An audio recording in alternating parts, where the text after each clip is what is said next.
Welcome to our channel KS fats. మీకు genuine fats అందించాలంటే ఛానల్ని subscribe చేసుకోండి, లైక్ చేయండి. ఒకప్పుడు వెయిటర్గా పనిచేసి నేడు ప్రధాని స్థాయికి రిషి సునక్ ప్రస్థానం తెలుసుకుందాం. మన భారతీయ మూలాలున్న రిషి సునక్ బ్రిటన్ ప్రధానిగా బాధ్యతలు నిర్వర్తిస్తున్నారు. ఇన్ఫోసిస్ నారాయణమూర్తి అల్లుడే రిషి సునక్. అక్షతామూర్తిని ఆయన ప్రేమ వివాహం చేసుకున్నాడు. రిషి సునక్ 1980 మే 12న సోతాపత్లో జన్మించాడు.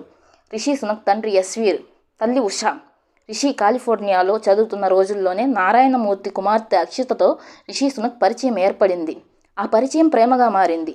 4 ఏళ్ల తర్వాత పెద్దలను ఒప్పించి వాళ్ళు వివాహం చేసుకున్నారు. బ్రిటన్లో టాప్ 250 బిలియనీర్లలో రిషి సునక్ 222వ స్థానంలో నిలిచారు. క్వీన్ ఎలిజబెత్ II ఆస్తి కంటే ఆయన ఆస్తి ఎక్కువ అని ప్రచారంలో ఉంది.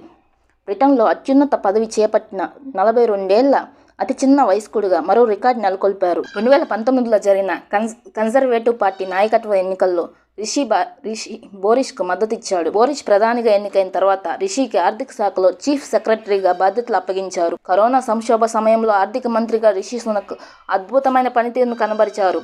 అప్పుడే అందరి దృష్టి ఆయన వైపు ఆకర్షింపజేసుకున్నాడు. తనదైన వ్యక్తిత్వం, దూకుడుతో అనతి కాలంలోనే రైజింగ్ స్టార్ మినిస్టర్గా గుర్తింపు తెచ్చుకున్నాడు ఆయన. బ్రెగ్జిట్ నుంచి బ్రిటన్ వైదొలగాలని చేసిన సూచన కూడా సునక్కు మంచి గుర్తింపు తీసుకొచ్చింది. తను హిందువు అని గర్వంగా చెప్పుకుంటాడు ఆయన. సతీమణి ఇద్దరు గోపూజ కూడా చేయిస్తారు. సామాన్యుడిగా మొదలైన రిషి సునక్ తన తెలివితేటలు, కృషి, పట్టుదలలతో బ్రిటన్ ప్రధాని స్థాయికి ఎదిగిన తీరు అందరికీ స్ఫూర్తిదాయకం.